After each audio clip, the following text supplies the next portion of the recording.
Bertumbuh secara rohani berarti apa? Kapasitas kita untuk menerima itu lebih lagi bertambah. Amin, haleluya. Puji Tuhan ya, kasihnya besar atas kita saudara ya. Kita sebagai orang tua, saya punya anak 2, saya ingin anak saya bertumbuh dan mencapai potensi mereka, ya kan? Sebetulnya kata mencapai itu sebetulnya kurang cocok ya, tapi menjadi seperti yang Tuhan inginkan yang terbaik. Kalau saya saja orang tua jasmani mau demikian, apalagi Bapa kita di surga.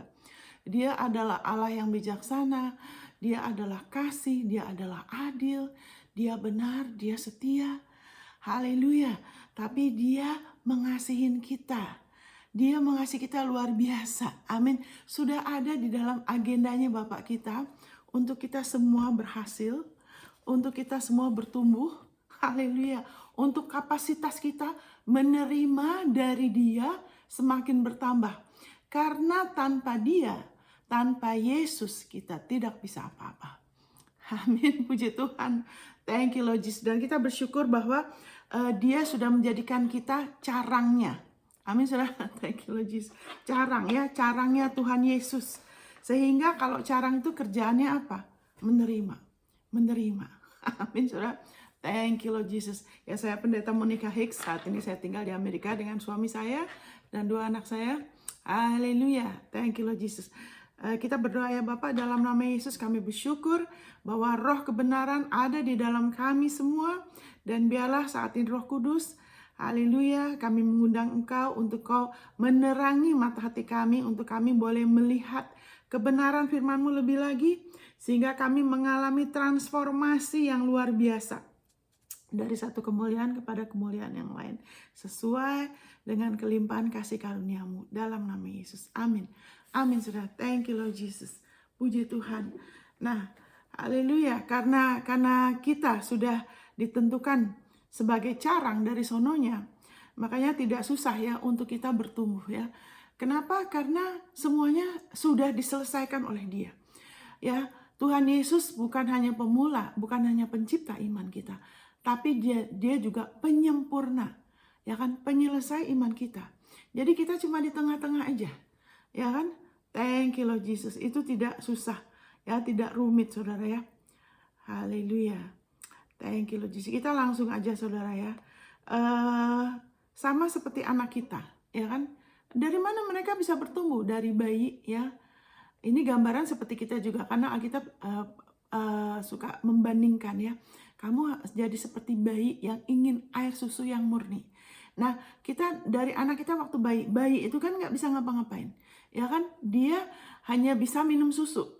Dia belum ada giginya, dia belum ada penalaran, belum mengembangkan penalaran rohani dia, sehingga dia cuma bisa minum sesuatu di mana dia tidak usah cerna, dia tidak usah terlalu merenungkan atau apa ya, pengertiannya ya nggak perlu ya, dia cuman, maksudnya bukan merenungkan, maaf, dia cuman perlu minum aja, ya kan, begitu aja. Tapi semakin lama semakin besar, ya kan, giginya mulai tumbuh, dia mulai bisa mengunyah, ya kan, dia mulai bisa lebih lagi merenungkan, mengunyah, merenungkan ya. Ya kan, kalau kita makan kan kita kunyah. Ya kan, jadi firman tuh kita nggak begitu saja cuman kita dengar kita lupa, tapi kita lebih bisa kunyah. Ya kan? Terus setelah itu lebih lagi keluar ototnya. Amin. Kalau sudah gitu, haleluya, lebih banyak yang pengertiannya bertambah dan lebih banyak yang bisa dilakukan. Ya kan? Nah, tapi kita harus ingat, saudara, thank you Lord Jesus. Anak sama juga seperti bayi, dia bertumbuh kan, dia harus makan, dia harus minum, ya kan. Pertama dia minum dulu, terus udah gitu dia mulai makan. Kita juga gitu. Nah, kita lihat langsung di sini ya. Kita langsung ke Yohanes 6 ayat 55 sampai 58 ya, saudara ya. Tuhan Yesus mengatakan begini. Jadi kalau kita makan apa? Karena firman Tuhan itu kan banyak, ya kan, luas sekali, dalam sekali. Tapi di sini lebih memberikan kejelasan ya. Dikatakan, sebab dagingku adalah benar-benar makanan dan darahku adalah benar-benar minuman. Barang siapa makan dagingku dan minum darahku, ia tinggal di dalam aku dan aku di dalam dia. Sama seperti Bapa yang hidup mengutus aku dan aku hidup oleh Bapa. Demikian juga barang siapa yang memakan aku akan hidup oleh aku. Inilah roti yang telah turun dari surga. Bukan roti seperti yang dimakan nenek moyangmu dan mereka telah mati. Barang siapa makan roti ini, ia akan hidup selama-lamanya. Itu Yohanes 6 ayat 55 sampai 58. Ya, jadi Yesus mengatakan di sini, darahku, dagingku benar-benar makanan, darahku benar-benar minuman. Nah, inilah orang kadang-kadang kalau kita nggak terlalu belum mengerti, kita jangan langsung ambil kesimpulan kayak beberapa orang terus meninggalkan Yesus karena tidak mengerti. Harusnya kita tanya Tuhan ya, firman Tuhan itu serasi, harmonis, haleluya, sehingga selalu sesuai, ya kan, sesuai dengan sifat Dia, kebenaran, keadilan, kasihnya, ya kan. Allah tidak bisa berdusta. Sesuai sekarang ini yang berlaku perjanjian baru, jadi sesuai dengan perjanjian baru, ya kan. Harusnya kalau kita nggak ngerti kita bisa tanya. Jadi ini bicara mengenai apa? Bicara mengenai penebusan. Apa yang tubuh Yesus sudah mewakili kita, ya kan, tubuh Yesus sudah mewakili kita. Nah, kita nggak usah ke situ, tapi dikatakan di 1 Korintus 11 ayat 23 sampai selesai, kalau anak Tuhan tidak mengerti tubuh Yesus mewakili apa, banyak yang lemah, sakit, tidak sedikit yang meninggal. Ya kan, jadi tidak menggenapin, ya kan, kehendak Tuhan yang sempurna, menjadi seperti yang Tuhan inginkan di dalam Kristus. Karena tidak tahu tubuh Yesus mewakili apa. Ya, lemah, sakit, tidak sedikit yang tidur. Kita nggak bisa meninggal, kita cuma tidur aja ya, karena Tuhan Yesus bilang nggak bisa mati, kita itu sudah nggak bisa mati. Amin, tubuh kita aja nanti yang akan diganti ya, tapi kita selama-lamanya akan hidup. Amin. Jadi penebusan tubuhku berarti bicara mengenai penebusannya Dia, ya kan. Apa yang Yesus lakukan, ya kan, bagaimana Dia sudah menjadi dosa buat kita, Dia sudah menjadi kutuk untuk kita, Dia sudah menjadi kutuk buat kita. Karena ada tertulis di Galatia 3:13, terkutuklah orang yang digantung pada kayu salib, ya kan, supaya berkat Abraham sampai kepada bangsa-bangsa lain, yaitu kita. Berkat Abraham tuh dasarnya, dasar berkat Abraham adalah anugerah kebenaran. Jadi balik lagi, Yesus bilang bicara mengenai darahku itu bicara mengenai pengampunan.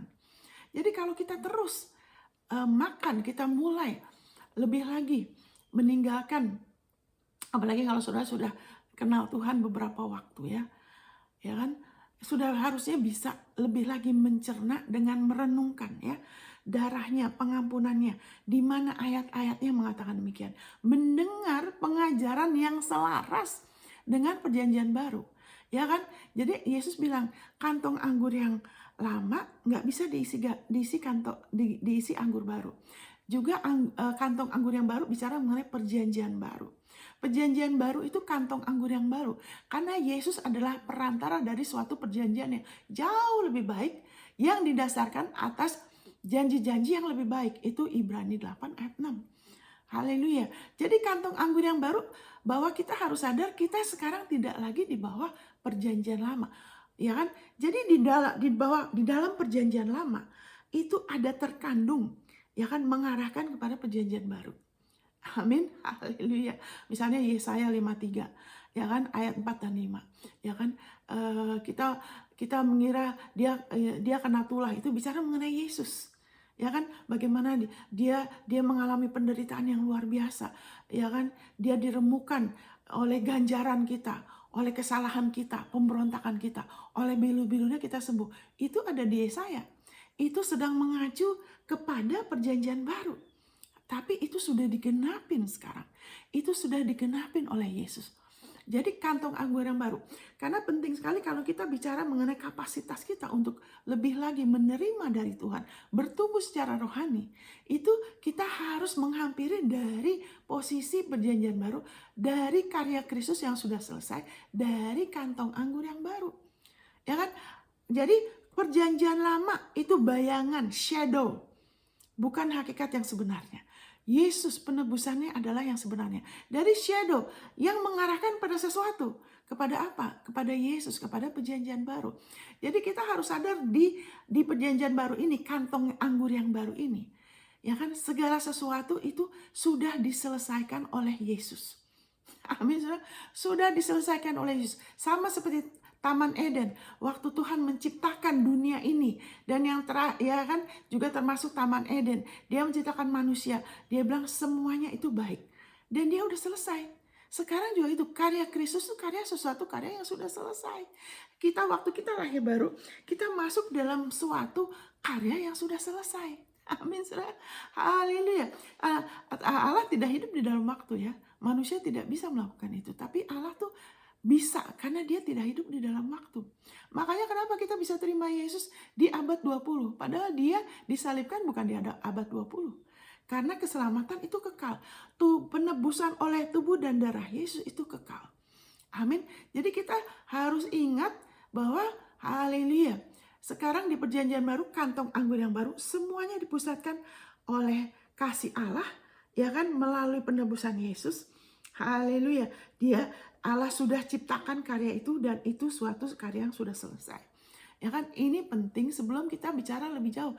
Sebab kalau itu tidak diteguhkan dulu, saudara, ya kan, kita tidak bisa isi anggur yang baru. Walaupun saya kasih karunia, saya mengajarkan kebenaran perjanjian baru, tapi kalau pola pikirnya, ya kan, masih di perjanjian lama, di mana segala sesuatu dipusatkan pada diri kita. Kalau perjanjian lama itu segala sesuatu dipusatkan pada manusia. Manusia begini dan begitu, baru Tuhan bertindak. Ya kan? Tapi sekarang setelah Yesus bangkit, semuanya sudah selesai. Sekarang sudah ada keselamatan dan berubah sekali, bukan lagi kita sebagai manusia dipusatkan ke kita. Saya harus begini, saya harus begitu. Sampai saya dengar ada orang yang mau bunuh diri. Kenapa mau bunuh diri? Karena menuntut diri.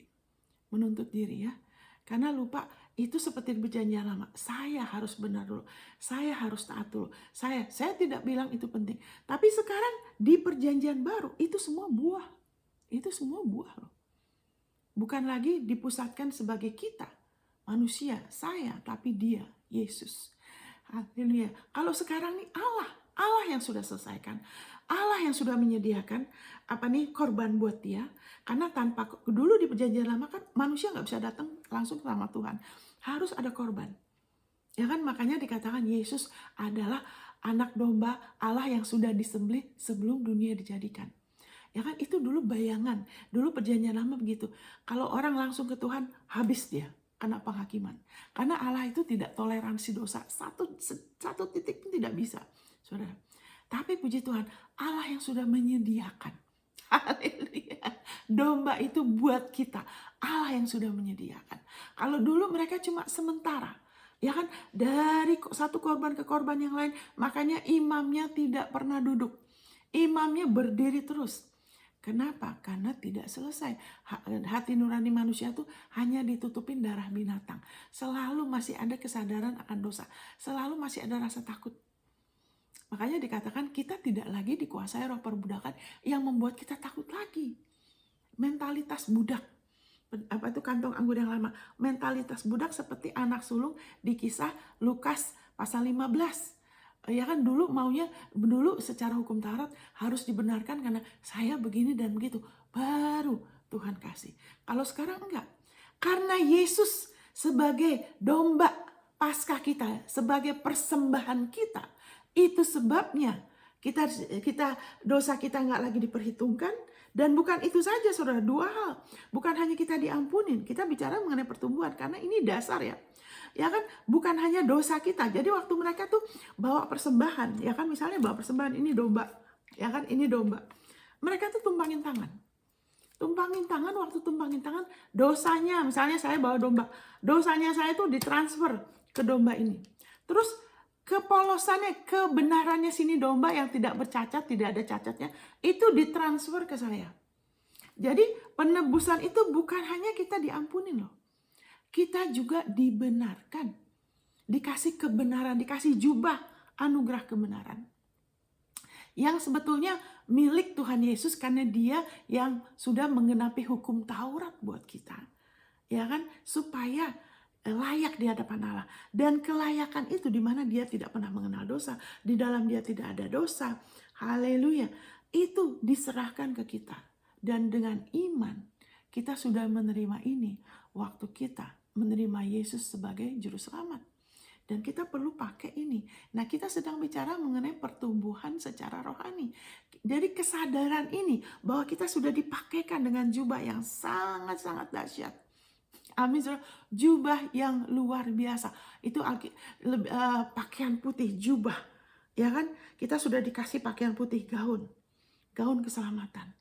Di mana karena darahnya bersinar, ya kan? Kalau dulu Adam dan Hawa, mereka nggak perlu pakai baju seperti sekarang kita manusia. Karena dulu ada kemuliaan Allah. Ya, jadi bukan telanjang ya. Tapi ada kemuliaan Allah yang menutupin. Sama seperti binatang. Binatang nggak perlu shopping untuk pakai baju. Karena sudah ada kulitnya. Dulu manusia juga gitu, ada kemuliaan Allah. Tapi Alkitab bilang kemuliaan itu manusia sudah jatuh, sudah hilang. Makanya mereka pakai daun Arab. Ya kan? Nah sekarang kita pakai baju, tapi di alam roh sebetulnya kita sudah dipakaikan baju yang sangat luar biasa dan jubah. Ya kan?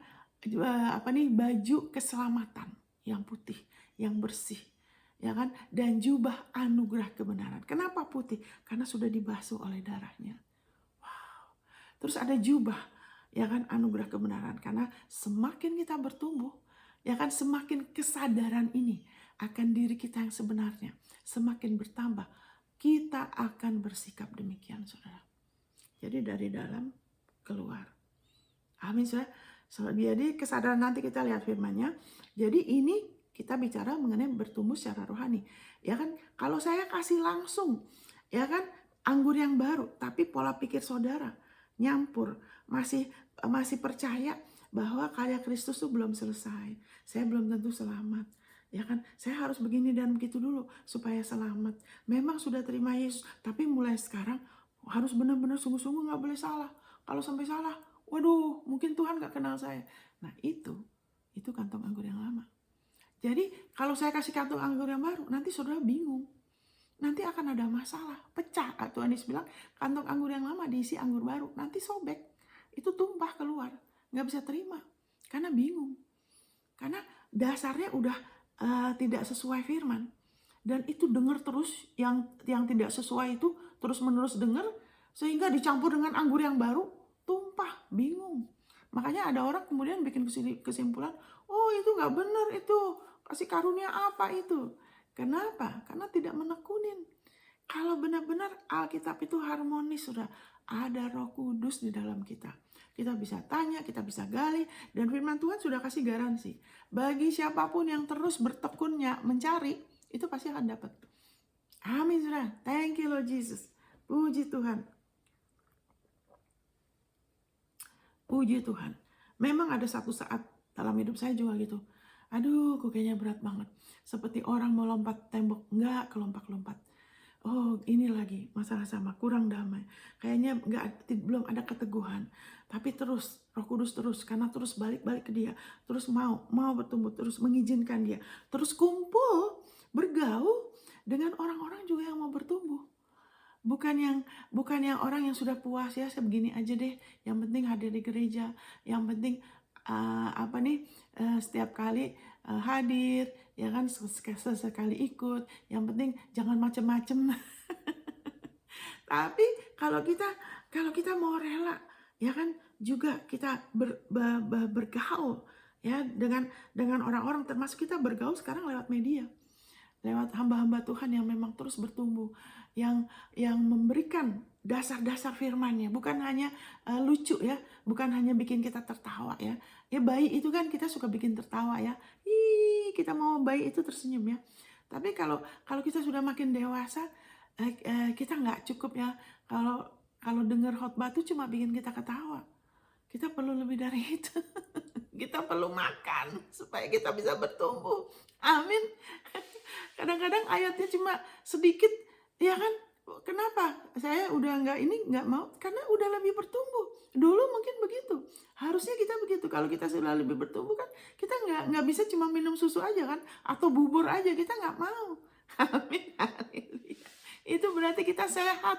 Tapi kalau terus maunya minum susu aja, ya makanya kita berdoa supaya tubuh Kristus mau lebih bertumbuh.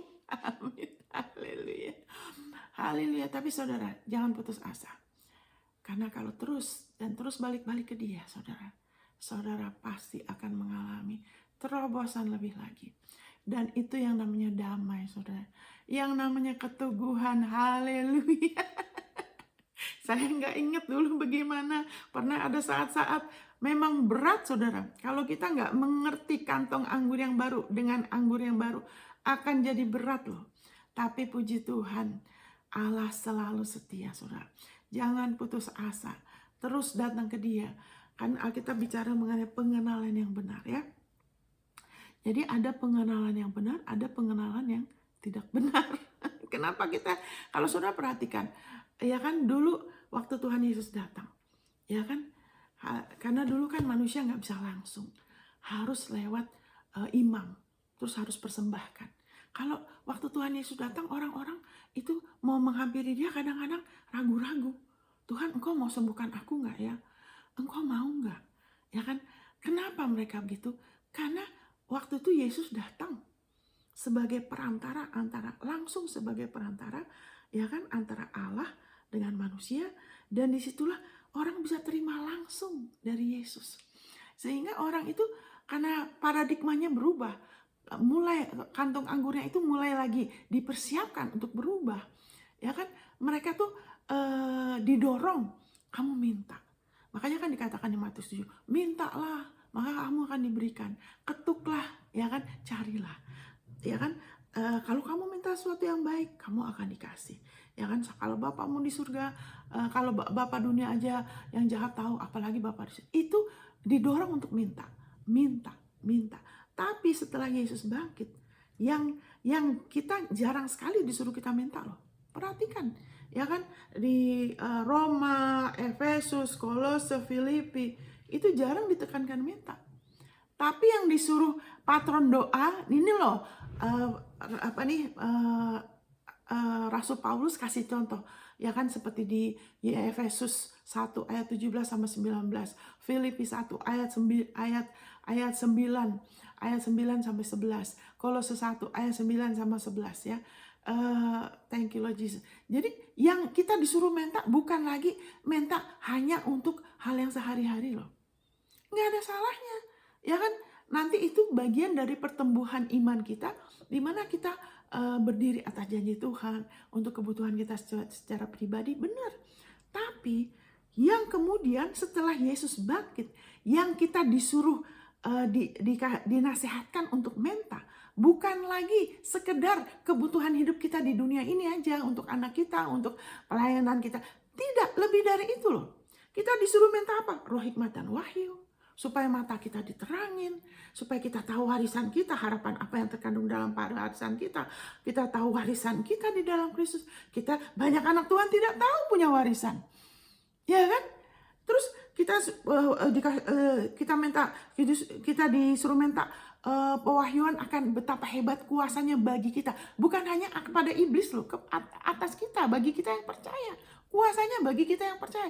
Kuasa yang bisa mentransformasi, di mana kita bisa mengalami kelepasan, kita bisa mengalami firman-Nya. Haleluya, thank you Lord Jesus. Di mana perjanjian baru ini harusnya jauh lebih baik daripada perjanjian lama. Haleluya, thank you Lord Jesus. Kalau di perjanjian lama aja mereka bisa menerima, ya kan, penyediaan supranatural, ya kan, perlindungan supranatural, pembelaan Allah supranatural, hanya oleh karena darah binatang. Apalagi sekarang saudara, itu hak saudara dan saya loh. Haleluya, kita harus lebih ngerti. Haleluya, kadang-kadang nih saudara, kalau lagi sinkron dengan Allah sebagai Bapa, sebagai yang mengasihin, ya lagi hati itu lagi tenang, nggak khawatir, lagi menikmati kasihnya. Kadang-kadang sekarang ini yang saya alamin, tidak perlu minta loh. Tidak perlu minta, hanya ngebatin aja. Bikin, oh gini-gini. Tiba-tiba ada. Hebat sekali. Yang hebat tuh bukan kita, Yesus. Perjanjian baru itu jauh lebih baik loh saudara. Amin saudara. Thank you Lord Jesus. Ya, haleluya. Ya, kita lihat lagi di firman-Nya ya. Jadi kita tahu Tuhan Yesus bilang, darahku benar-benar minuman ya, pengampunannya ya, pengampunannya. Jadi itu yang bikin kita kenyang. Kalau kita makan yang lain-lain, itu bikin kita tidak akan bisa sehat sepenuhnya. Karena selalu ada rasa takut, kayaknya belum ada ketidakpastian. Terus ada unsur, saya harus begini dan begitu. Oh, kurang damai. Oh, hari ini saya, minggu ini saya kurang oke. Karena saya kurang berdoa, saya kurang berbuat baik, saya kurang baca firman. Waduh, kayaknya Tuhan tuh jauh. Padahal Tuhan tuh gak pernah jauh. Tuhan selalu sama kita. Kita mungkin merasa jauh. Karena kita pakai ukuran kita sendiri. Harusnya saya begini-begini. Ya, gak sampai ukuran itu. Terus kita menyimpulkan bahwa Tuhan itu jauh. Kalau kita merasa. Padahal Tuhan selalu sama kita. Karena firman-Nya bilang dia menyertai kita selama-lamanya. Kita sudah jadi satu sama Kristus. Inilah kantong anggur yang baru. Kita sudah jadi satu sama Kristus. Amin saudara. Dia kepala, kita tubuhnya. Dia sudah duduk di sebelah kanan Allah di surga. Ya kan, kita sudah didudukan. Kenapa? Karena bukan kita yang duduk sendiri. Kita yang didudukan. Kan kita duduk, kita tuh satu sama dia loh. Nggak mungkin dia pisah lagi sama kita. Kan jadi aneh kalau kepalanya aja, tubuhnya nggak ada. Kita sudah duduk sama dia. Dan itu selamanya. Itu kantong anggur yang baru. Kita sudah anak dia. Kita sudah terang.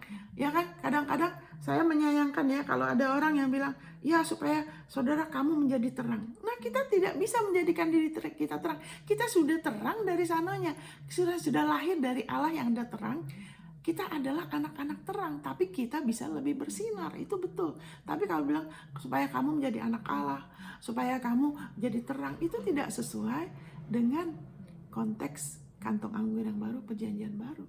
Tidak bisa. Kita sudah terang, tapi kita bisa lebih bertumbuh, kita lebih bersinar ya. Kita lihat di sini Kisah Rasul 20 ayat 32, Saudara. Kisah Rasul 20 ayat 32. Ini ada suara apa?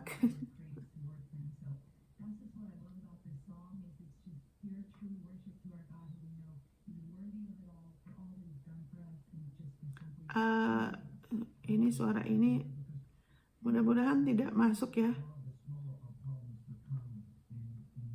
Kisah Rasul 20 ayat 32.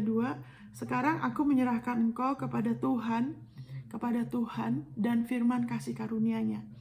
Ya, thank you Lord Jesus. Kepada Tuhan dan firman kasih karunia-Nya. Thank you Lord Jesus. Ayat 32, Saudara.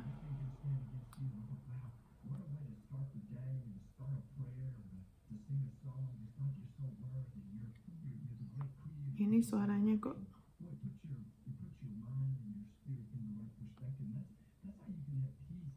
Dan sekarang aku menyerahkan kamu kepada Tuhan dan kepada firman kasih karunia-Nya yang berkuasa membangun kamu dan menganugerahkan kepada kamu bagian yang ditentukan bagi semua orang yang telah dikuduskannya. Jadi firman kasih karunia-Nya. Ingat Tuhan Yesus kan bilang, makanan tubuhku benar-benar makanan, darahku benar-benar minuman. Jadi itu bicara mengenai firman kasih karunia-Nya. Tapi ingat, kalau kita baca firman, kita perlu hati-hati membaca, karena dikatakan, aku menyerahkan kamu kepada Tuhan. Bukan hanya kepada firman kasih karunia-Nya. Tuhan berarti apa? Hubungan pribadi. Ya kan, dulu di perjanjian lama waktu Yesus datang juga, waktu lagi masa peralihan, Matius, Markus, Lukas, Yohanes, ya kan masa peralihan. Ya kan, orang-orang dulu tidak bisa langsung kepada Bapa. Ya kan, Allah ingin jadi Bapa, tapi orang-orang yang tidak mau.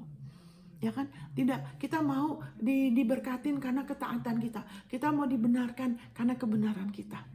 Tapi Allah selalu ingin merindukan agar kita diciptakan seperti Dia, agar kita, haleluya, menjadi memperlakukan Dia sebagai Bapa.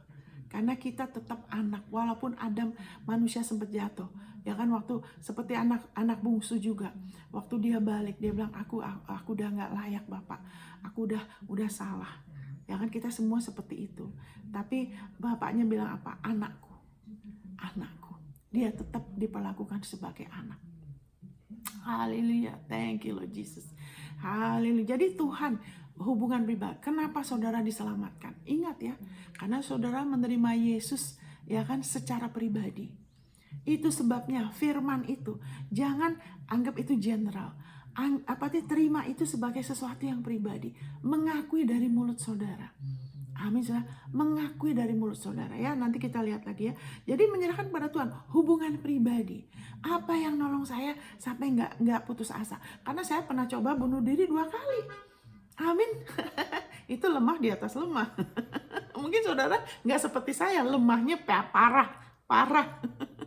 Tapi kenapa sekarang malah bisa kasih orang semangat? Kayak semangatnya nggak habis-habis. Ya kan, kok bisa berubah sekali?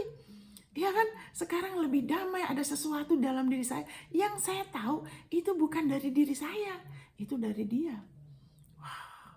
Dan itu menjadikan hidup ini lebih manis, bisa menikmati walaupun tantangan ada. Kalau terus kita bertumbuh, saudara, tantangan akan makin besar. Sama juga anak kita kan, waktu kecil makin dia besar kan, kalau dia sekolah juga kan segala sesuatunya kan akan lebih besar tantangannya dia.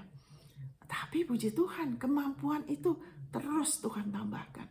Yesus adalah kemampuan kita. Jadi tuh dia menyerahkan pada Tuhan dan firman kasih karunia. Jadi hubungan pribadi ya kan mulai lebih lagi. Kita sering berdoa Tuhan supaya tubuh Kristus mau punya hubungan pribadi. Jangan cuma lewat hamba Tuhan, jangan cuma dengar hamba Tuhan, jangan hanya banyak ingat perkataan hamba Tuhan tapi firmannya nggak diingat. Ya kan? Oke, saya setiap hari dengar khotbah loh. Saya setiap hari, karena Tuhan mendisiplin saya untuk mendidik, untuk terus mau bertumbuh, untuk mau belajar dari yang sudah lebih dewasa. Tapi tetap saya ngobrol sama dia, ya kan? Saya bersekutu sama dia, menikmatin dia, ya kan? Haleluya. Karena dengan itu kita tidak akan, jadi waktu kita bersekutu sama dia, kita terbuka. Kita jangan datang sama dia tuh punya preconceived idea ya begini dan gitu. Nah, kita terbuka, seterbuka-bukanya. Kalau sama manusia kita tidak bisa begitu, saudara. Karena manusia itu semua masih harus bertumbuh. Iblis kadang-kadang pakai manusia itu bisa menyerang kita loh. Bisa kasih nasihat yang keliru dan sebagainya, walaupun orang itu tidak bermaksud demikian. Tapi kalau orang itu juga masih di area itu belum terbuka, iblis bisa kasih nasihat yang keliru, sama seperti Petrus. Ya kan, karena dia ada rasa takut. Saya pernah bilang, saya ingatkan lagi, dia tarik Yesus ke samping waktu Yesus bicara dia akan disalib. Petrus bilang, oh enggak, kamu nggak akan disalib. Tuhan Yesus bilang apa? Dia nggak dengan baik-baik, harus baik. Dia tegas, dia bilang, iblis, nyala kamu iblis. Dia tahu sumbernya. Amin, saudara. Dia bilang, kamu hanya pikirin kepentingan manusia, baik-baik di depan aja. Ya kan? Tidak ada hal-hal yang kita harus hadapin, walaupun itu kelihatannya tidak baik, itu tantangan. Selama Tuhan pimpin, itu akan oke, saudara. Jadi Yesus tegas. Kenapa? Petrus tuh sama Yesus loh. Petrus tuh bersama-sama Yesus. Kenapa iblis masih bisa masuk bicara lewat dia? Karena pikiran ada rasa takut, ya kan? Petrus mau waktu itu ya, sebelum dia bertobat, sebelum dia dipenuhi Roh Kudus ya, dia sempat kelemahannya muncul lagi di Galatia, ya kan? Paulus pernah negur dia di depan orang, karena harusnya sudah mengerti, ya kan? Karena dia takut lagi, ya kan? Takut itu menyebabkan dia munafik gitu loh. Jadi seperti munafik, ya kan? Seperti pelintat-pelintut. Jadi ditegur tegas. Kenapa harus ditegur tegas? Karena dia kan kedudukannya sudah tinggi. Bahaya kalau pelintat-pelintut, nanti iblis bisa bikin kacau. Jadi balik lagi, ya kan, kepada Tuhan dan firman kasih karunia. Jadi pastikan yang saudara dengar itu firman kasih karunia. Sebab itu yang akan membangun saudara, ya kan, yang akan berkuasa itu firman kasih karunia-Nya.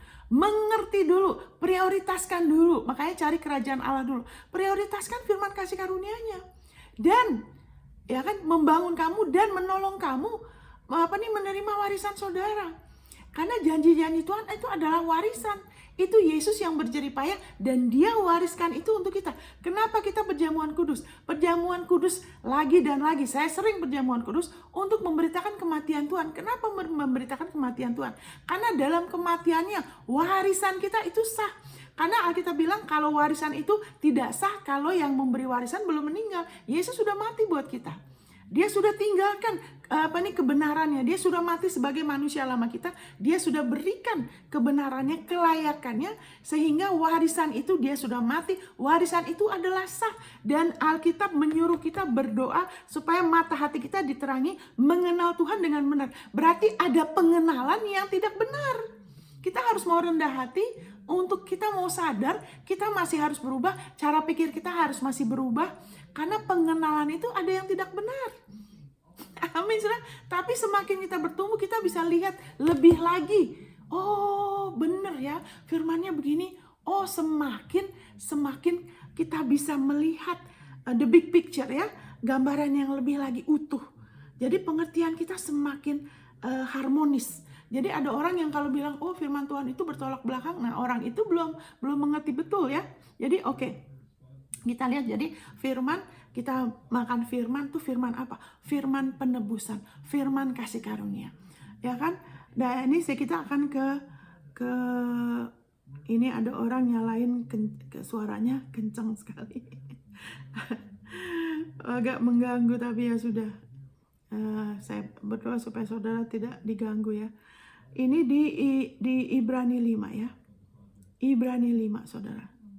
Ibrani 5. Ini kalau saudara menekunin ini, saudara akan sangat-sangat diberkati ya.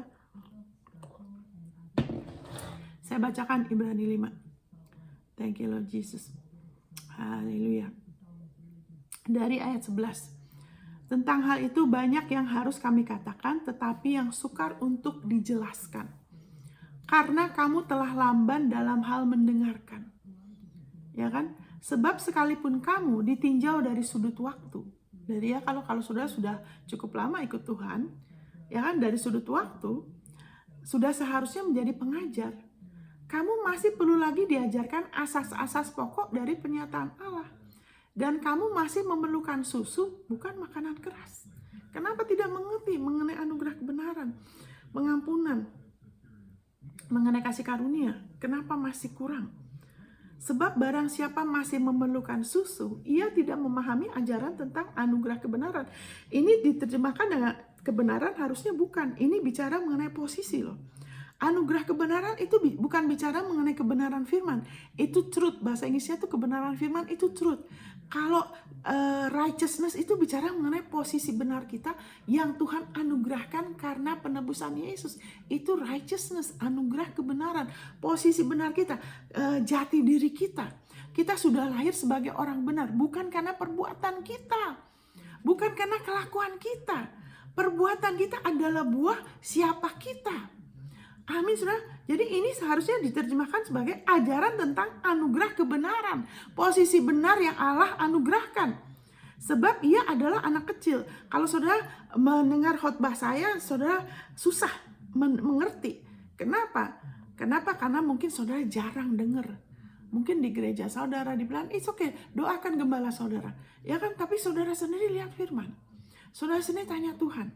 Dan renungkan firman-Nya. Tetapi makanan keras, nah ini dengar ya, adalah untuk orang-orang dewasa. Seharusnya saudara dan saya lebih dewasa. Yang karena mempunyai panca indera. Nah ini panca indera terjemahannya tidak benar. Karena panca indera ini, kita iman itu bukan soal panca indera. Iman itu berjalan dengan apa yang kelihatan. Bicara harusnya ini diterjemahkan sebagai penalaran rohani. Penalaran rohaninya yang terlatih untuk membedakan yang baik daripada yang jahat. Maksudnya apa? Tahu yang dari Tuhan sama yang bukan gitu loh. Tahu membedakan ini palsu, ya kan? Palsu, oh ini berusaha iblis menyeret lagi untuk kita berbuat ini, itu supaya dibenarkan. Kita bisa kenalin dia. Kita bisa tahu kalau itu bukan firman. Sama seperti sekali waktu saya keliru, saya sudah minta ampun. Terus saya dengar, tapi saya perlu jalan keluar. Sudah salah, ya kan? Dan saya sudah minta ampun, saya minta jalan keluar. Kemudian ada suara yang bilang, wah kamu doanya selalu dijawab, tapi kali ini tidak bisa karena kamu udah salah. Oh, saya bisa tahu, saya bilang, ini bukan Tuhan, karena saya sudah minta ampun kok, nggak mungkin nggak diampunin. Ya kan, nah waktu itu saya tidak mengerti bahwa kita sudah memiliki pengampunan. Jadi harus minta. Jadi kalau kayak bayi itu, ya kan, kalau belum mengerti mengenai anugerah kebenaran bahwa kita tuh sudah diampuni 100%. Belum punya pewahyan sampai segitu ya. Bahwa kita sudah diampuni 100%. Kita sudah jadikan kebenaran Allah selama-lamanya.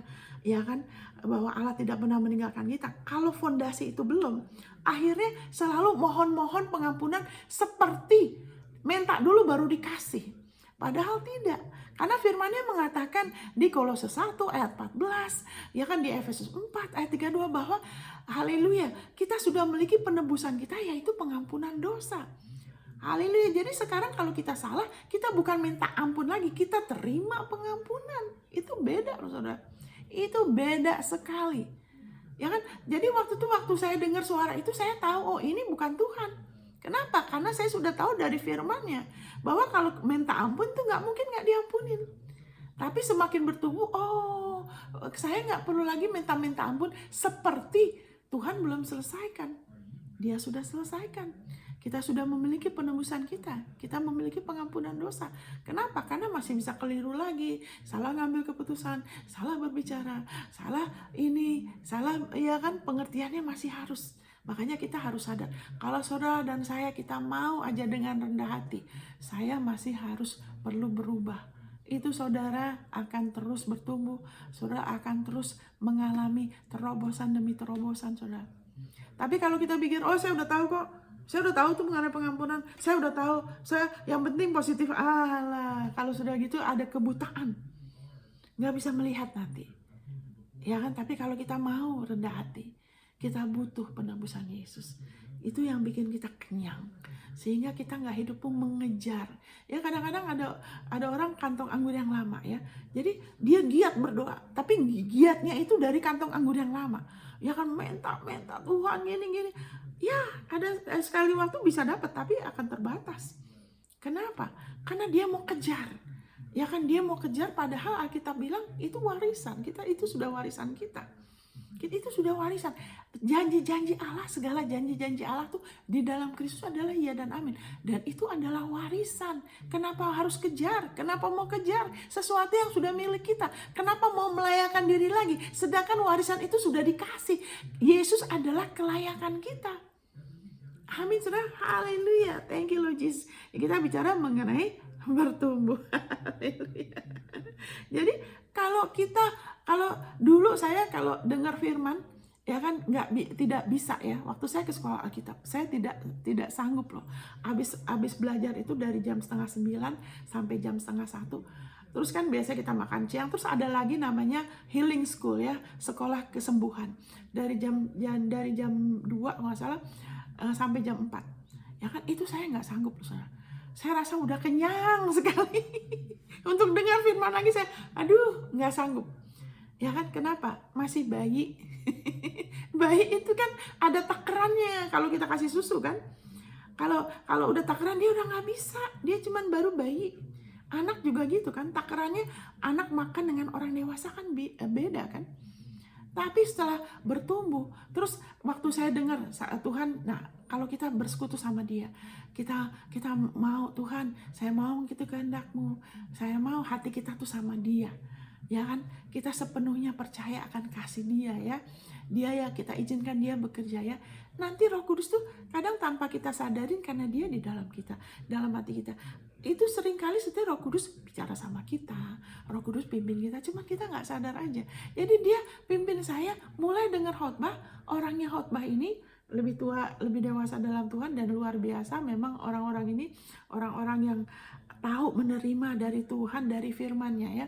Jadi waktu dia khotbah itu 1 jam saudara, ini salah pencet, 1 jam itu dia tidak bercanda, tidak ada lelucon, dia kasih firman, ini firmannya ngomong ini firmannya di sini ngomong ini, firmannya ngomong ini, itu 1 jam loh.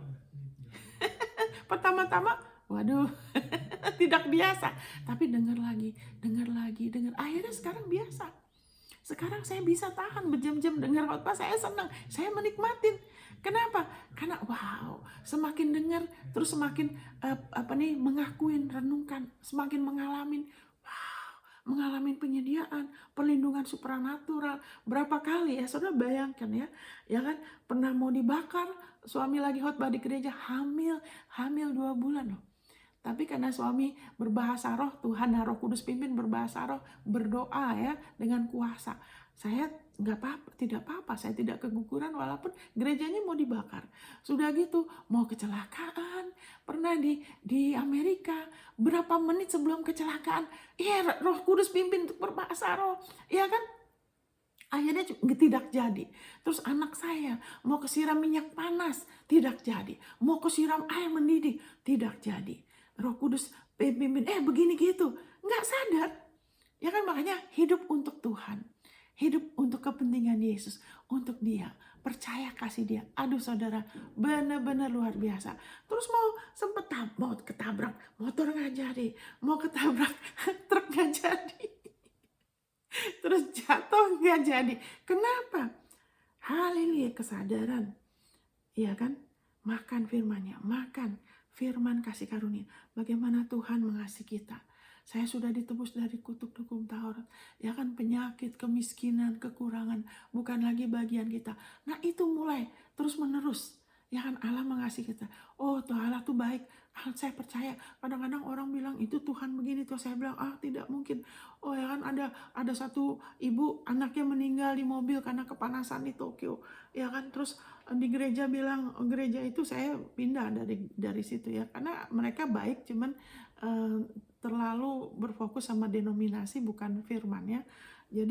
Jadi sering pernyataannya, makanya kita harus jadikan firman. Kalau kita mau bertumbuh, kita harus jadikan firman sebagai yang tertinggi, patokan saudara, bukan perkataan orang.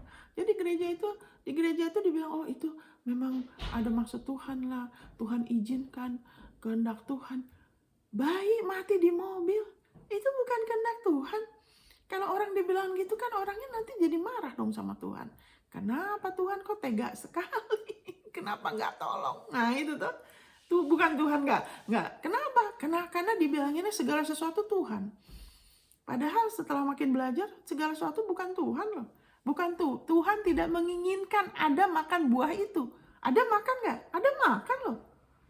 Tuhan tidak mengontrol manusia loh. Tuhan tidak mengontrol manusia, saudara. Haleluya, thank you Lord Jesus. Semua ini bukan kehendak Tuhan. Banyak hal itu bukan kehendak Tuhan.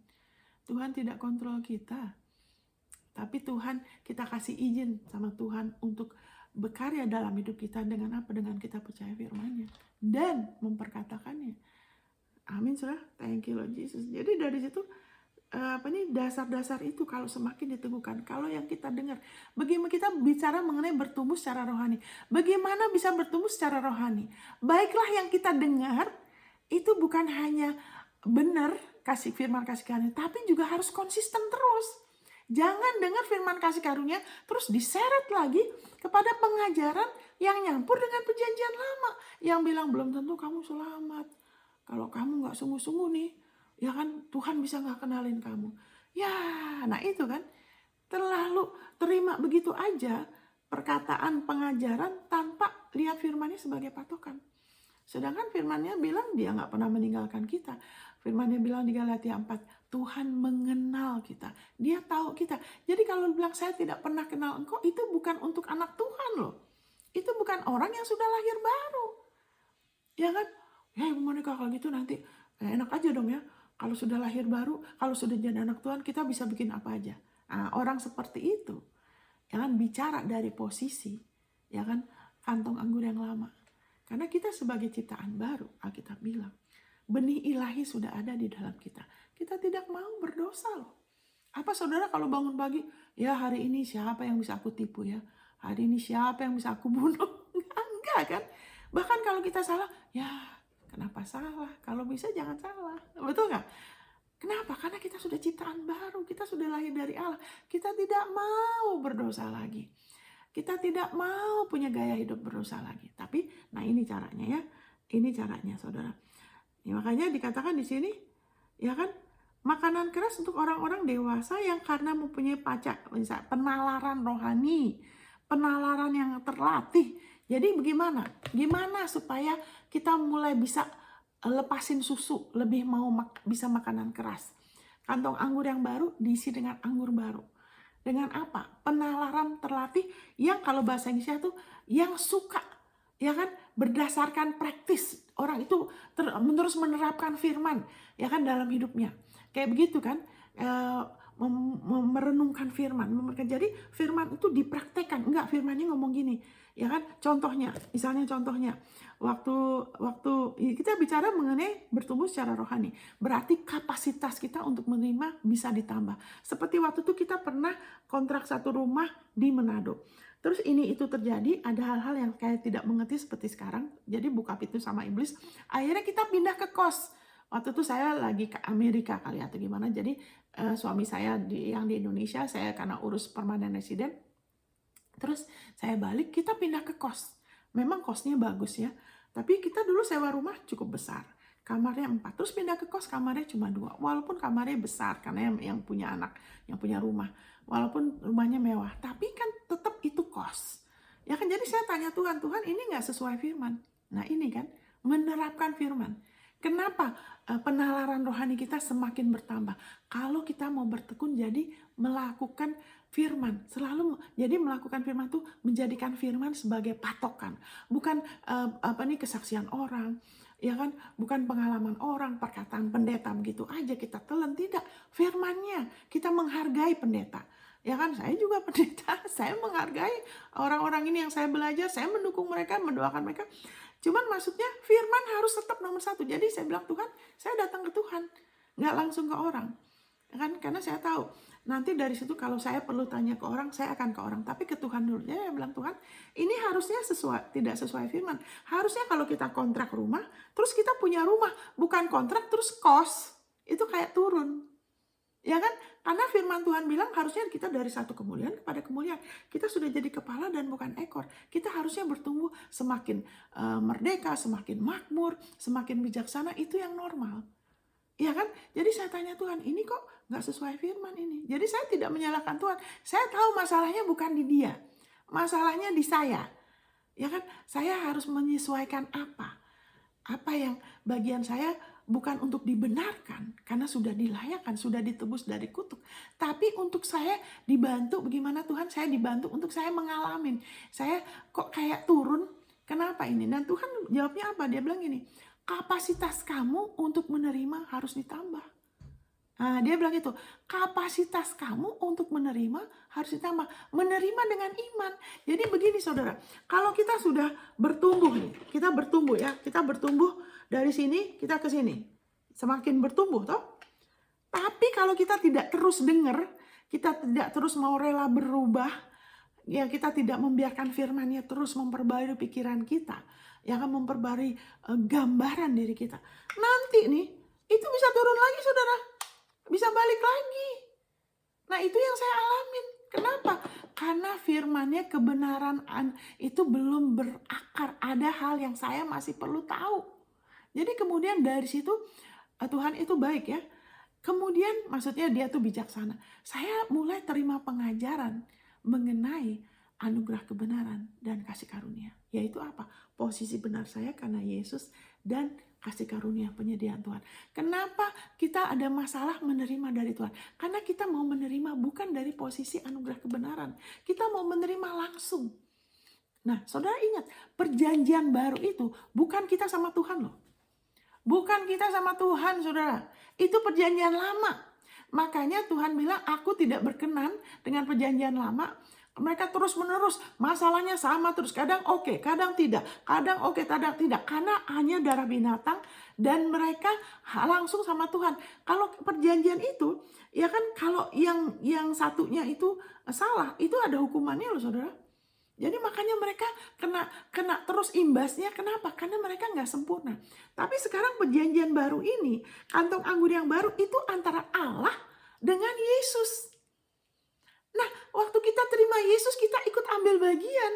Tapi perjanjiannya antara Allah dengan Yesus. Makanya dia perantara kita. Kenapa antara Allah dengan Yesus? Karena Yesus adalah satu-satunya manusia, anak manusia yang Allah utus, ya kan, yang sempurna. Sehingga Yesus bisa, ya kan, berjalan dalam perjanjian, tidak kena hukuman, tidak kena kutukan, karena dia sudah tanggung.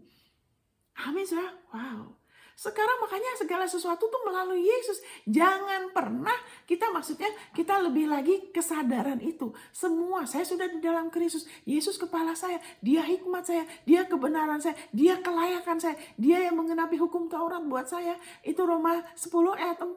Dia yang sudah mati untuk saya sebagai manusia lama saya. Sifat yang lama itu sudah dikuburkan sama dia, sudah disalib bersama dia.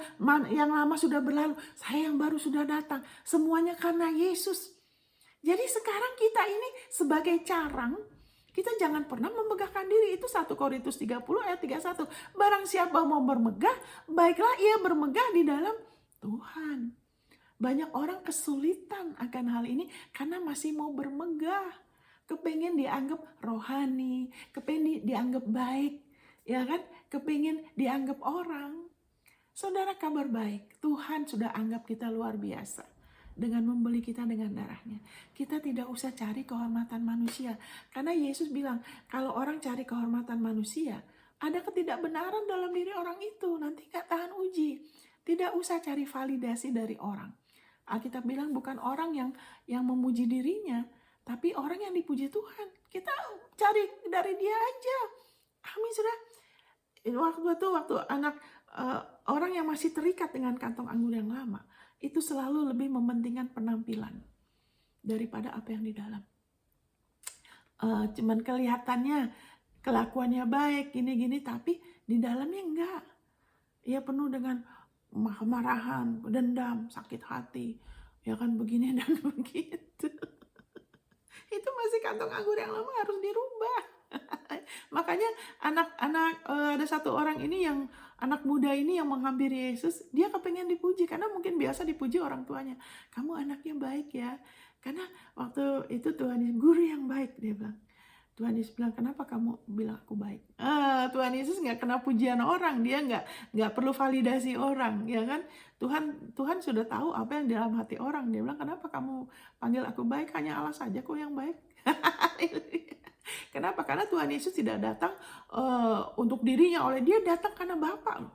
Karena Bapa yang utus dia datang dengan misi untuk menggenapi kerinduan hati Bapa, kehendak Bapa, bukan kehendak dia sendiri. Makanya di Taman Eden dia berdoa, bukan kehendakku, kehendakmu. Makanya dia tidak terima pujian dari orang. Dia tidak hidup dari pujian dari orang. Haleluya, kita juga harus jangan izinkan puji Tuhan kalau kita dihargai. Kita harus saling menghargai. Tapi pujian itu nggak perlu. Jadi Tuhan bilang hanya Allah saja yang baik. Kenapa? Karena anak muda ini, makanya kita sebagai orang tua, dalam kita memberi semangat sama anak kita, kita bisa mengucapkan berterima kasih. Kamu gini ya. Jadi kita bisa encourage itu menguatkan. Tapi jangan kasih pujian yang membuat mereka seolah-olah mereka oke tanpa Yesus. Jangan, saudara. Oh, kamu tuh pintar, kamu berhasil. Nggak pernah disebut Yesus. Saya selalu bilang, karena Yesus kamu oke. Yesus hikmat kamu ya. Kamu pasti bisa ngadepin. Kamu kepala karena Yesus. Jadi mereka dilindungi dari kesombongan manusia. Hukum Taurat. Kepingin ada pujian dari orang. Penerimaan dari orang. Nanti kalau dicela, dikecam, dikritik, ditegur. Itu waduh. Dunianya jadi runtuh. Kita semua pernah begitu, saudara. Kita semua pernah begitu. Amin. Itu latar belakangnya kita. Tapi manusia lama kita sudah mati, sudah disalibkan. Termasuk juga surat-surat hutang itu yang mendakwa, mengancam, sudah disalibkan. Kabar baik, kita sudah bebas. Kita sudah ciptaan baru. Sekarang kita hamba kebenaran, kita hamba Kristus. Ya kan, di hadapan Allah kita anak. Tapi kalau sudah bicara mengenai urapan kebenaran, kita adalah hamba kebenaran. Kita hamba Kristus. Amin. Kita sudah dimerdekakan. Haleluya. Allah sudah menghargai kita. Kita dikasih posisi yang luar biasa. Di sebelah kanan Allah loh, saudara. Wow, itu posisi yang terdahsyat. Wow, Jadi kalau ada organisasi atau apa, nggak usah, ingat itu tidak kekal. Kita minta kehormatan, kita pentingkan kehormatan dari Tuhan yang kekal. Kita menghargai itu. Amin. Thank you Lord Jesus. Haleluya. Sebentar, jangan sampai saya jangan sampai saya. Jadi kalau kita bicara mengenai pertumbuhan rohani ya. Jadi makan dari kasih karunia. Yesus bikin apa? Haleluya. Terus dikatakan gini ya. Nah, ini saudara satu. Bentar ya. Bentar saudara. Bagaimana?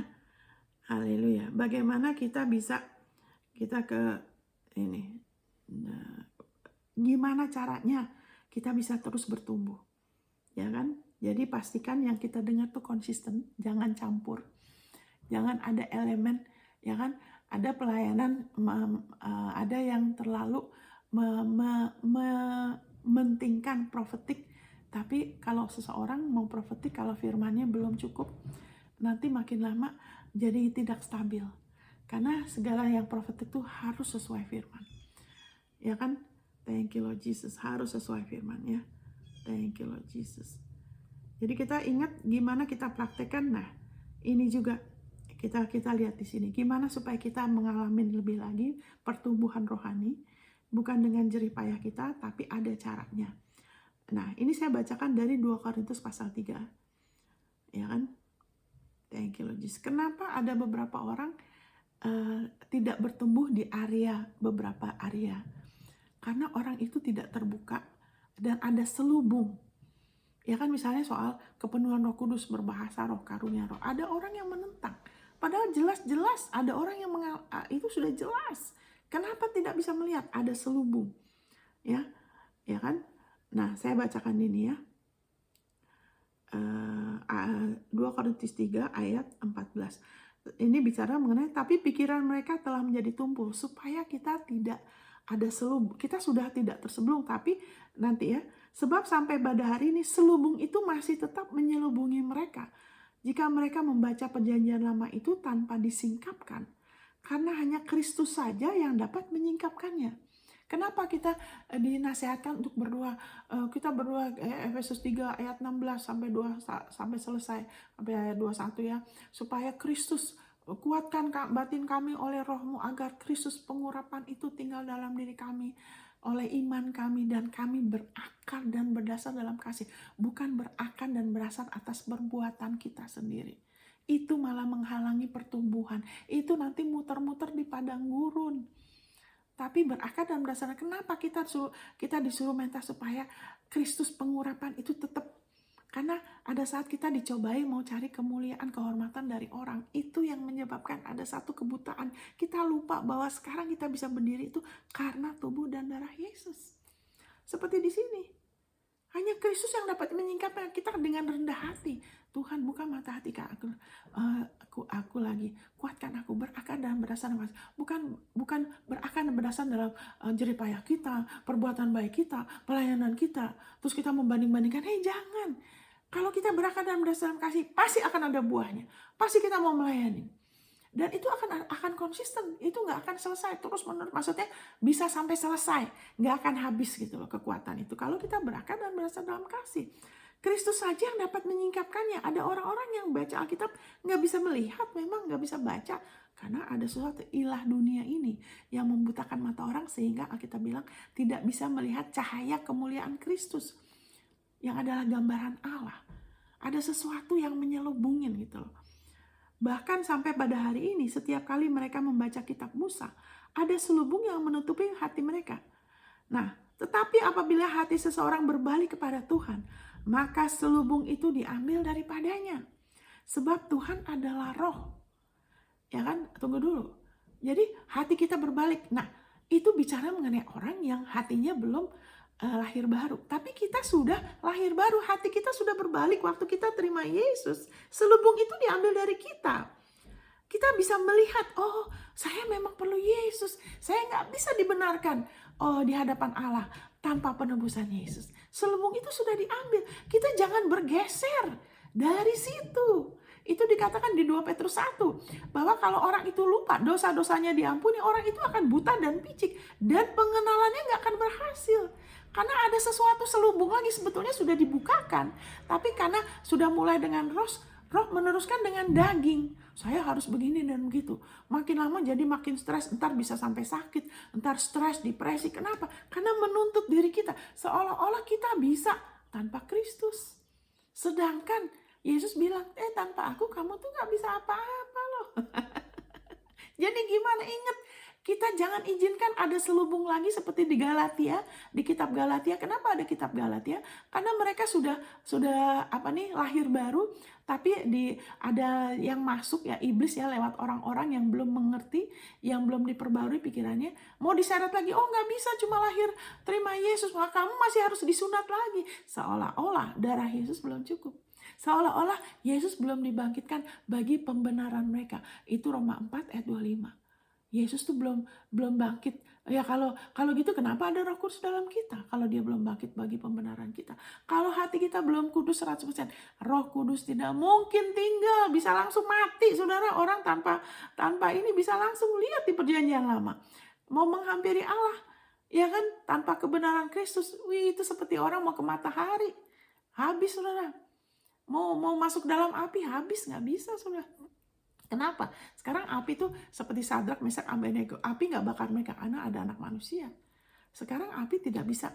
Api murka Allah tidak akan menghanguskan kita. Yang dihanguskan itu dosa, kebiasaan buruk, kepercayaan yang salah, itu yang dihanguskan. Jadi waktu ada penghakiman, harusnya kita nggak kena. Sama kenapa Allah kasih karunia kemurahan yang berdoa lewat roh yang membuat kita bisa berdoa itu. Kita jangan bermegah karena kita loh. Dia loh yang bekerja dalam kita. Sehingga dia berdoa lewat Abraham supaya Lot itu jangan kena api. Waktu api penghakiman turun atas Sodom. Karena harusnya kita tidak lagi dihukum. Kayak di Yakobus bilang, kalau ya katakan ya. Karena saya satu video bilang, kan gak boleh pelintat-pelintut. Ya kan, waktu saya mengajar mengenai kuasa doa, nggak boleh pelintat-pelintut, sebab kalau ya katakan ya, kalau tidak katakan tidak, kalau enggak nanti kena hukuman. Yang kena hukuman itu bukan, yang menghukum itu bukan Tuhan, tapi di mana ada dosa, apalagi dosa itu sangat-sangat udah tambah buruk, itu akan ada hukuman loh. Itu udah otomatis begitu. Kenapa? Ya kan, karena Adam. Di mana ada dosa itu ada hukuman. Dan makanya Allah tuh matahari dan perisai buat kita. Kita harusnya nggak kena. Makanya Allah rohnya melalui Abraham berdoa supaya Lot tidak kena. Karena Alkitab menyebut Lot itu orang benar. Harusnya nggak dihukum lagi. Tapi karena dia tidak punya hubungan pribadi sama Tuhan, dia jadinya pikirannya tidak diperbarui. Jadi seperti orang yang belum ditebus hidupnya. Seperti dia tidak mengerti, dia tidak bertumbuh dalam kasih karunia seperti Abraham. Makanya dia harus orang lain bantu. Harusnya udah gak dihukum. Ya kan, Tuhan gak mau kita dihukum lagi karena dia udah bayar harganya untuk kita gak lagi dihukum. Bagaimana kita bisa jadi duta besarnya kalau kita kena lagi? Kita sudah ditebus. Tuhan mau dunia melihat betapa baiknya dia loh. Amin, saudara. Dunia sudah tahu Allah itu, orang takut, saudara. Dunia harus tahu, Allah, kamu, dosa kamu tuh tidak lagi sudah diperdamaikan. Kamu sudah diperdamaikan melalui Yesus. Terima Yesus supaya kamu tidak harus mengalami murka Allah. Itu berita perdamaian yang kita harus bawa, termasuk anak Tuhan. Jangan balik lagi seperti di Galatia. Makanya dikatakan, kamu mau balik lagi ke hukum Taurat. Sekarang kamu sudah mulai dengan roh, sekarang kamu mau berdiri atas pelayanan kamu, atas penerimaan orang, organisasi, begini dan begitu. Seolah-olah harus dibenarkan lagi, harus ada validasi lagi. Ya itu tidak bisa, kita tidak dibenarkan karena itu. Kita jangan geser. Nanti kalau sudah mulai geser, kehormatan orang itu jadi lebih penting. Ya, yang penting menghormati satu sama lain, benar atau tidak benar. Nanti imannya nggak bisa bekerja, imannya tidak murni, tidak tahan uji, saudara. Tidak tahan uji, ya kan? Nanti itu semua akan diuji, itu semua karya kita akan diuji, itu tidak akan tahan uji. Kalau kita mencari validasi dari orang, ya kan, memang kita harus saling membantu, tapi harus dipimpin sama roh. Kita harus dipimpin sama roh, ya kan. Kalau kita tahu Tuhan nggak mau, kita jangan, nggak perlu. Amin, haleluya. Karena kita akan berdiri di hadapan tahta penghakiman Kristus. Ya kan, untuk mempertanggungjawabkan apa yang sudah dipercayakan, bukan untuk masuk surga atau tidak. Kita sudah anak. Kalau saya punya perusahaan, saya lihat kemampuan anak saya bisa nggak handle. Saya nggak akan kasih tanggung jawab nih, kamu kelola ini 1M bisnis ini. Kalau saya lihat dia tidak bisa ngurus yang 100 juta. Gimana mau ngurus yang 1M kalau yang 100 juta aja tidak tahu atur. Ya kan? Jadi kita sebagai orang tua juga, tapi mereka tetap anak saya. Cuman saya tidak akan kasih tanggung jawab yang melebihi kemampuan mereka. Sama juga, tahta penghakiman Kristus bukan tahta Allah, bukan tahta penghakiman Allah. Karena kita sudah tidak mungkin lagi dimurkai. Karena murka Allah itu sudah dicurahkan atas Yesus. Dia sudah dibangkitkan. Dia Roma 4 ayat 25. Banyak ayatnya ya. Roma 4 ayat 25. Dia diserahkan bagi pelanggaran kita dan sudah dibangkitkan bagi pembenaran kita. Ya kan, Ibrani 10, kita sudah dikuduskan satu kali selamanya. Ya kan, ayat 12, 14, 16, yang dikuduskan dia sudah sempurnakan kita. Sempurnakan apa yang sempurna, Ibu Monica? Kita bilang apa? Hati nurani kita, roh kita. Kita hanya perlu berjalan. Nah, dari posisi kita sekarang di dalam Kristus. Nah, saya bacakan ini. Baca ini ayatnya. Di mana ada roh Allah, di situ ada kemerdekaan. Jadi jangan balik kepada daging. Karena kalau balik kepada daging tidak bisa merdeka. Ya kan, pakai kekuatan sendiri mau berubah tidak bisa. Jangan coba merubah orang juga pakai kekuatan sendiri. Tidak bisa. Ya kan, kita harus bergantung sama rohnya. Dia akan pimpin kita bagaimana kita berdoa, juga diri kita. Ya kan, ayat 11, dan Roh Kudus ada di dalam kita. Dan kita semua mencerminkan kemuliaan Allah dengan muka yang tidak berselubung. Selubung itu sudah diambil dari kita. Kenapa? Karena kita sudah ngaku Yesus sebagai penebus kita, sebagai Tuhan kita.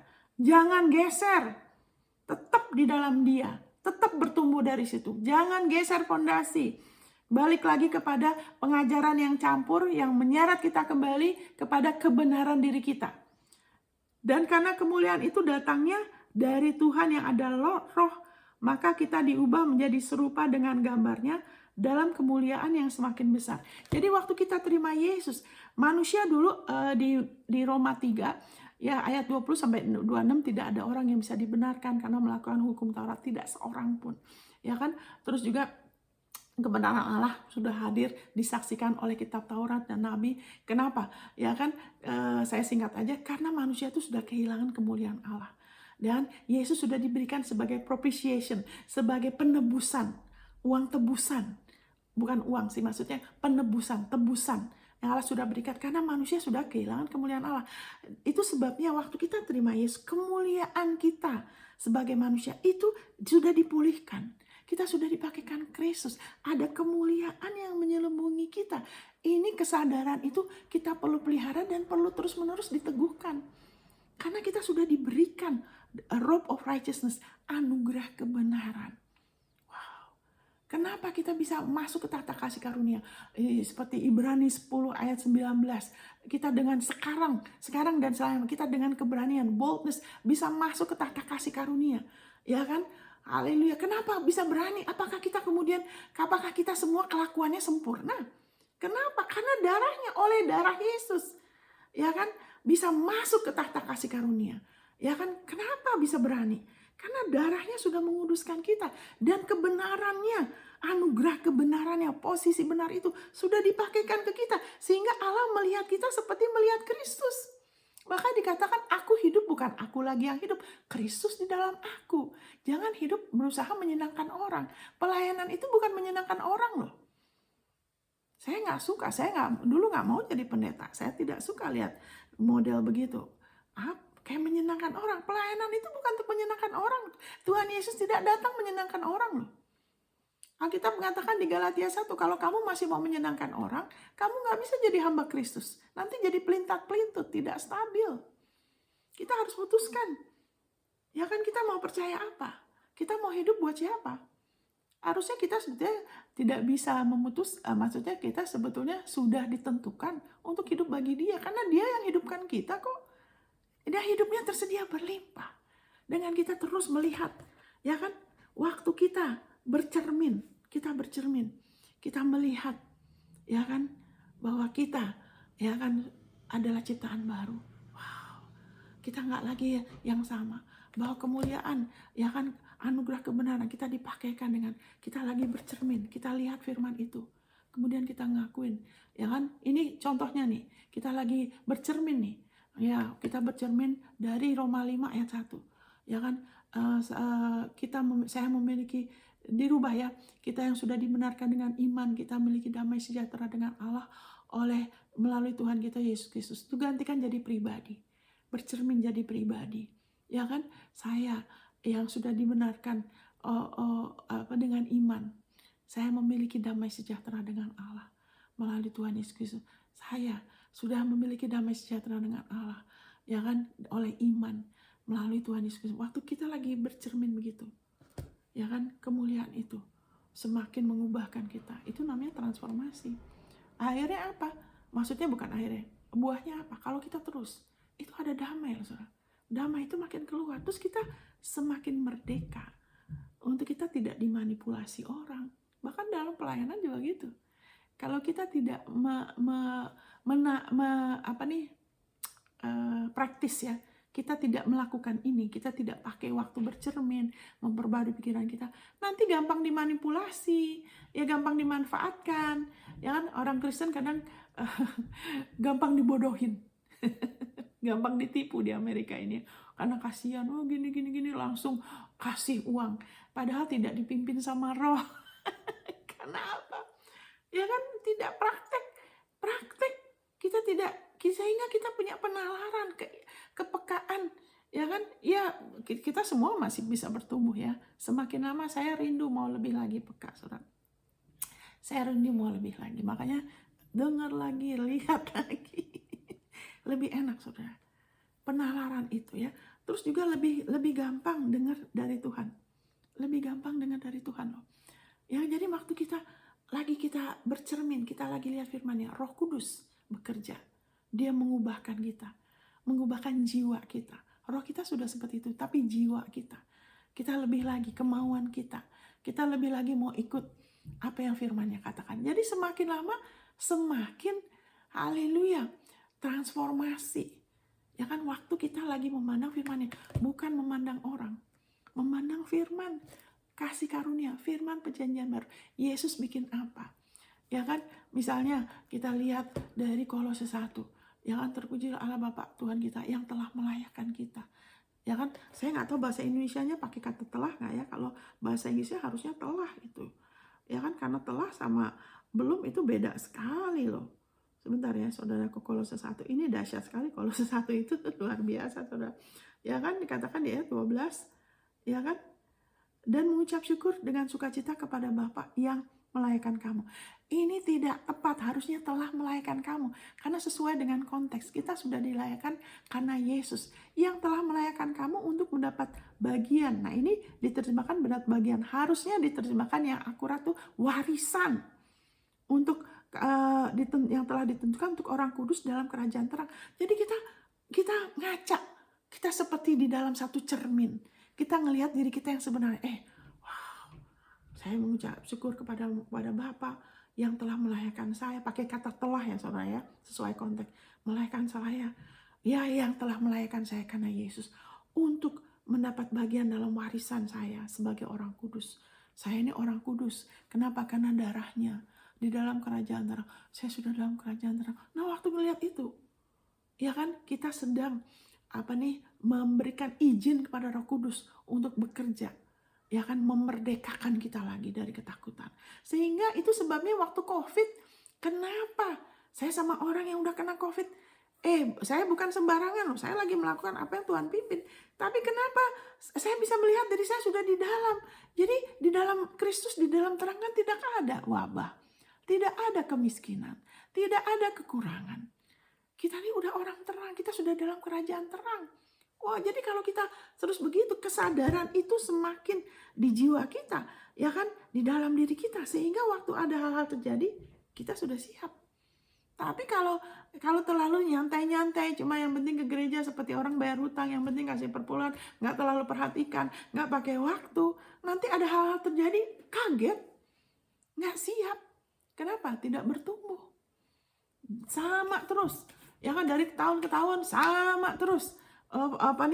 Cara lihat dirinya sama, perkataannya sama, ya kan?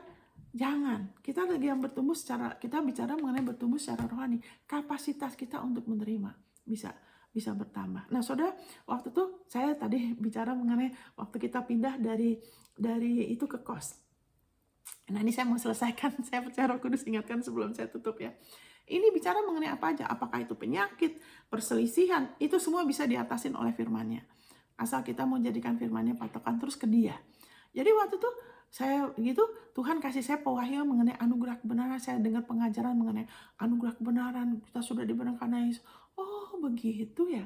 Selama itu kan saya sudah mengalami, karena dekat sama Yesus adalah anugerah kebenaran kita. Kalau kita dekat sama Dia, ya kan kita juga tetap bisa mengalami hal yang luar biasa. Tapi kalau kita lebih bertumbuh, itu lebih lagi. Jadi waktu itu saya dengar pengajaran itu, dan kemudian haleluya, Tuhan pimpin saya terima janjinya, firman-Nya. Setelah itu saya pindah, ini itu terjadi, ya kan? Saya sempat, Tuhan kok lama ya, 1 tahun lebih, 1,5 tahun, saya mau lebih cepat, ya kan? Nah, Tuhan hibur saya seperti Abraham juga, mana anakku? Lihat bintang. Saya waktu juga, saya lagi diem, saya lihat pohon mangga di depan kamar saya. Banyak sekali calon-calon buahnya. Tuhan bilang, itu doa kamu seperti itu, kamu tenang aja. Nggak lama setelah itu, itu terjadi, kita pindah ke rumah yang besar. Ya, ke rumah yang besar, terus kita bikin studio dan sebagainya, dan kita tinggal di selama penyediaan Tuhan supranatural. Amin, saudara. Wow. Karena harusnya Alkitab bilang, kita bertumbuh dari satu kemuliaan kepada kemuliaan yang lain. Bukan naik turun. Karena yang kita dengar harus konsisten. Jangan cuma dengar firman kasihnya campur-campur dengan pendeta A, pendeta B, oh dia lucu, dia gini, tunggu dulu, firman jadi patokan. Nggak apa-apa lucu, asal diurapin dan benar. Pernah suami saya tuh, dia punya urapan sukacita, saudara. Kalau dia lagi penuh urapan, dari mula sampai selesai ketawa terus, dan dia tidak bercanda, dia cuma urapan sukacita tuh ada, saudara. Karena firman-Nya mengatakan di Mazmur 16 ayat yang terakhir, di dalam hadiratnya ada kepenuhan sukacita. Kita bisa tertawa-tawa, padahal dia nggak sengaja ngomong lelucon, ngomong firman, tapi urapan itu bikin kita tertawa. Kita kenapa? Kita lagi dikuatkan, kekuatan kita lagi diperbaruin. Sukacita Tuhan adalah kekuatan kita. Dan sukacita itu menolong saya juga, waktu itu urapan itu menolong saya dari kepahitan. Jangan dibebaskan, dan banyak hal lah kita bisa terima dari Tuhan. Jadi balik lagi, saudara, haleluya, mengaca. Mata kita jangan terlalu ke orang, kepada kelakuan kita, ke Yesus dan penfirman kasih karunia. Ya kan? Haleluya. Amin, saudara. Saya rasa cukup sampai di situ ya. Saudara balik lagi lihat ayatnya. Saudara, ada Roh Kudus dalam diri saudara. Di mana ada Roh Tuhan, di situ ada kemerdekaan. Kemerdekaan yang lebih besar adalah warisan saudara. Yesus sudah bayar mahal dengan darahnya. Allah Bapa sangat mengasihi saudara dengan kasih yang sangat besar. Kehendak Dia untuk saudara terus meningkat dari satu kemuliaan kepada kemuliaan yang lain. Bukan hanya keluar dari masa, tapi meningkat lebih lagi. Kayak pohon, nggak lagi di pot yang kecil, tapi pindah ke tanah yang lebih luas, supaya pohon itu bertumbuh seperti seharusnya. Karena kalau pohon yang besar ditaruh di pot yang kecil, di lingkungan pengajaran yang tidak sesuai, ya, yang lebih mengacu kepada kepentingan manusia atau organisasi atau apa, terus itu yang jadikan patokan, bukan firman, itu seperti taruh di pot yang kecil. Tapi kalau mau menjadikan firman sebagai patokan, firman kasih karunia, Tuhan dan firman, taruh di tanah yang lapang, pohon itu bisa terus bertumbuh, menjadi seperti yang Tuhan inginkan. Amin, saudara. Saudara, haleluya, saudara sudah keturunan Abraham, saudara punya berkat Abraham. Yesus Kristus adalah anugerah kebenaran anugerah kebenaran saudara. Berdasarkan itu, saudara berhak atas segala janji Allah. Rencana Dia adalah rencana yang baik. Tidak ada kecelakaan di dalam rencana Dia. Dia mau saudara menyelesaikan perlombaan iman tanpa sakit penyakit, tanpa kekecewaan, tanpa kepahitan. tapi penuh dengan buah kebenaran. Dan Dia adalah setia, Dia yang bekerja dalam diri saudara, supaya saudara mengerjakan keselamatan itu oleh anugerahnya, oleh damainya. Saudara semakin jatuh cinta lebih lagi sama Yesus, dan kemuliaannya semakin dinyatakan atas saudara. Dalam nama Yesus, amin. Tuhan memberkati saudara. God bless.